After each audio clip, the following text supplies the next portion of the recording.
إن الحمد لله نحمده ونستعينه ونستغفره ونؤمن به ونتوكل عليه ونعوذ بالله من شرور أنفسنا ومن سيئات أعمالنا من يهده الله فلا مضل له ومن يضلل فلا هادي له ونشهد أن لا إله إلا الله وحده لا شريك له ونشهد أن محمدا عبده ورسوله صلوات الله عليه وسلامه وعلى آله وأصحابه ومن استنى بسنته أجمعين. يا أيها الناس اتقوا ربكم الذي خلقكم من نفس واحدة وخلق منها زوجها وبث منهما رجالا كثيرا ونساء واتقوا الله الذي تساءلون به والأرحام إن الله كان عليكم رقيبا.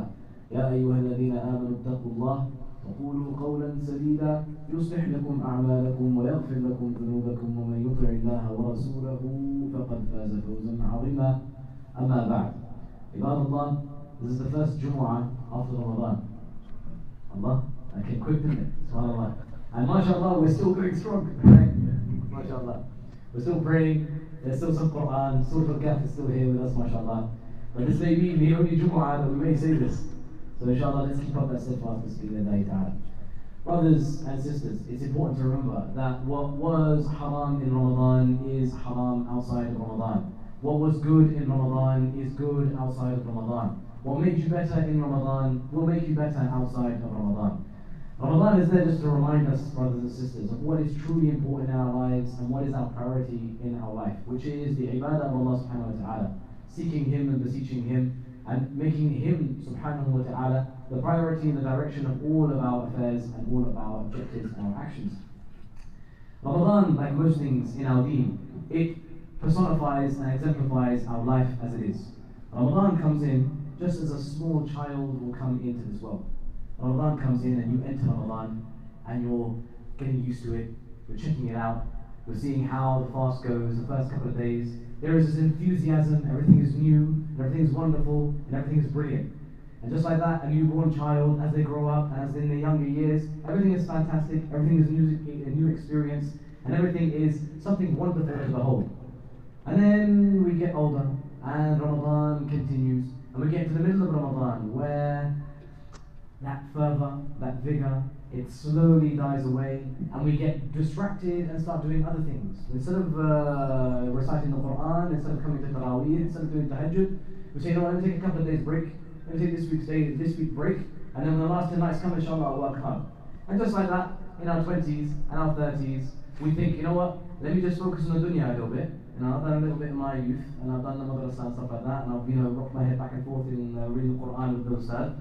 Now, inshallah, I'm out in the big bad world, let me make some money, let me make something for myself, let me spend on my kids and make something for my family, and inshallah, we'll make something of this world. You are focusing on the dunya, something that is lower in your priority. Ramadan comes, we focus a bit on the dunya in Ramadan, you are focusing on something else from your priorities.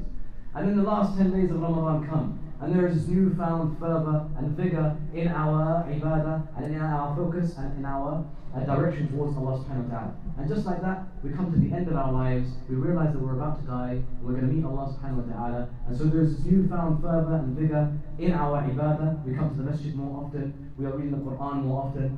A lot of people say that the masajid are filled with old men and women, and they're not wrong, because mashallah, the brothers recognize that, listen, I'm on the last tethers of my life. If I don't fix myself up now, if I don't seek istighfar for all of the sins that I committed throughout my life now, I have no chance when I pass away. And just like that, we recognize that Eid is around the corner. Obviously, Eid is come and gone, but Eid is around the corner, and it's going to end. And our last opportunity for Ramadan, our last opportunity to be forgiven by Allah subhanahu wa ta'ala is here for the taking. If we don't take it now, we're going to lose it forever. And then Eid comes, Yawm al-Qiyamah comes. Inshallah, Allah subhanahu wa ta'ala has accepted our Ramadan. Inshallah, Allah subhanahu wa ta'ala has accepted all of our good deeds. We meet Allah subhanahu wa ta'ala and we are happy. Just like on the day of Eid, we rejoice and we are happy. And bi'idhnillahi ta'ala, we will enter Jannah through the mercy of Allah subhanahu wa ta'ala. And we will eat from the fruits and the meat and drink from the rivers of milk and wine and honey. And all these different things that Allah subhanahu wa ta'ala has promised us. Just like we enjoy on the day of Eid all of the nice things in life. So inshallah, let this be an example and a parable and something for us to take forward, inshallah ta'ala. That Ramadan means so much more than just fasting and abstaining from food and drink and praying the odd night or two here and there. Brothers and sisters, Steadfastness is the most important thing. We fasted for 29 days. 29 days, that's no small feat. Ask yourself to do this outside of Ramadan, no one's going to do it. Nobody. Nobody in their right mind is going to leave their necessities of food and drink voluntarily. Allah Azza wa Jalla has asked us to do it. We do it ta'atan lillah, out of obedience to Allah subhanahu wa ta'ala. If we're able to do that, ya jama'atul khair, what more are we able to do? What more are we able to achieve? Individually and collectively. There is so much potential in this very room. May Allah subhanahu wa ta'ala allow us to achieve it. Brothers and sisters, there is something that we can do from this point onwards, inshaAllah ta'ala. The Prophet sallallahu alayhi wa sallam, he said, "Man sama Ramadan, ثم أتبعه بست من شوال فكأنه صام الدهر كله." Whoever fasts the month of Ramadan, and that is that he has fasted the entire month, he hasn't missed a fast. If he has missed a fast, he has to make up those fasts. But whoever fasts the whole of the month of Ramadan, without any fast being left over, then he follows that up with 6 days from Shawwal, then it will be as if he has fasted the entire year. Amazing, right? What an opportunity, inshallah. Now, many of us understand this hadith and contemplate it in that what the Prophet ﷺ is telling us is that we fast 6 days in the month of Shawwal. And that is what a lot of people understand, and that is what a lot of the fuqaha understood as well. But let me extend an olive branch for you guys. The Malikis, who are, mashallah, probably the best fuqaha out there, just saying, and no favoritism, of course. Hanafis are good too, and so are the Shafi'is and the Hanbali's, but the Malikis are the best. Anyway, so Malikis, they have a different understanding of this hadith. The word min here is not tab'id, which means 6 days from the month of Shawwal itself. Min here is what we call ibtida'iyah, which means that the 6 days, they start in Shawwal, and they run all the way until the next Ramadan. So if you're finding it difficult to do in Shawwal, maybe you've had a tough Ramadan, and the fasts are just getting longer right now, right, in the summer, and they're not getting any shorter until later on in the year. And you're like, you know what, let me enjoy myself, because mashallah, I did a pretty good job in Ramadan. Enjoy yourself, relax, inshallah ta'ala, and later on in the year, bi'idhnillahi ta'ala, you can fast your 6 days of Shawwal, and bi'idhnillah, Allah subhanahu wa ta'ala will accept those, and you will be considered of those who have fasted the entire year, inshallah ta'ala. إِنَّمَا الْأَعْمَالُ بِالنِّيَّاتِ. Remember, brothers and sisters, your actions are by your intentions. If you have no intention to your action, what's the point of the action in the first place? If you're one of those people that you're never going to fast after this point, you know Ramadan has been and gone. If you don't fast now, it's game over for you. And 1 month is gone, khalas. The idea of fasting is out the window as well. If you're one of those guys, make sure that you do that, inshallah, this month, bi'idhnillahi ta'ala, to get that reward, inshallah ta'ala. What good that you're doing, what difference you're making in your life in Ramadan, that's important that it stays on. If you're asking yourself, how do I continue to be as I was in Ramadan? Look at your life in Ramadan. What's different from before Ramadan to what you were doing in Ramadan? What did you stop doing in Ramadan that you were doing before Ramadan? And what did you add to your life in Ramadan that wasn't there before Ramadan? Pick those things and hold on fast to those things. Even if it's just 1, 2, 3 of those things, inshallah ta'ala, and you're steadfast in them, Allah subhanahu wa ta'ala will accept that from you, and that will be more beloved to Allah subhanahu wa ta'ala than you having just done the things in Ramadan that you did and stopped for the rest of the 11 months of the year. Because خير الأعمال or أحب الأعمال عند الله أدومها. The most beloved actions to Allah subhanahu wa ta'ala are the ones that continue and live on.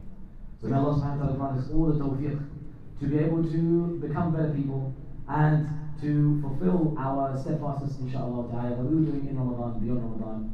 آمين يا رب العالمين. أقول قولي هذا وأستغفر الله لي ولكم ولسائر المسلمين فاستغفروه إنه هو الغفور الرحيم.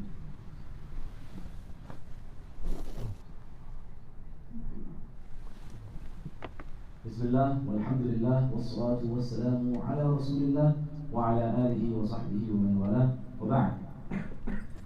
Brothers and sisters, we are in a very unique day in that it is a day of Eid, a day of rejoicing, happiness, and elation with our families, friends, and loved ones. We are also on the day of Jummah as well, in which our du'as are accepted by Allah subhanahu wa ta'ala. So when we are in a state of happiness, we should ask the best things from Allah subhanahu wa ta'ala for ourselves, and we will be generous and ask them for our families and our friends too, inshallah ta'ala, because we're just feeling happy and joyful. So inshallah we ask Allah subhanahu wa ta'ala to grant us a nice, good, long rest after Ramadan. Ameen ya Rabbil Alameen. We ask Allah subhanahu wa ta'ala to forgive our sins, overlook our shortcomings in the month of Ramadan, and save us from the punishment of the hellfire. We ask Allah subhanahu wa ta'ala to grant us Jannah al-Firdaus al-A'la amongst the company of the Prophet sallallahu alaihi wasallam, the noble companions, the prophets that preceded, the Shuhada and the Salihin, and all those righteous who came before us. Ameen ya Rabbil Alameen. May Allah subhanahu wa ta'ala grant us all good in this world and in the hereafter, and save us from the punishment of hellfire. May Allah subhanahu wa ta'ala forgive us, forgive our parents, forgive our children, forgive our families, guide them all and keep them all steadfast upon the straight path, Ya Rabbil Alameen. ربنا آتنا في الدنيا حسنة وفي الآخرة حسنة وقنا عذاب النار. ربنا ظلمنا أنفسنا وإن لم تغفر لنا وترحمنا لنكونن من الخاسرين. ربنا تقبل منا إنك أنت السميع العليم. ربنا أنزلنا منزلا مباركا وأنت خير المنزلين. اللهم صل وسلم وبارك على سيدنا محمد وعلى آله وصحبه وسلم. عباد الله رحمكم الله، إن الله يأمر بالعدل والإحسان وإيتاء ذي القربى وينهى عن الفحشاء والمنكر والبغي يعظكم لعلكم تذكرون. واذكروا الله العلي الجليل يذكركم واشكروه يزدكم ولذكر الله أكبر.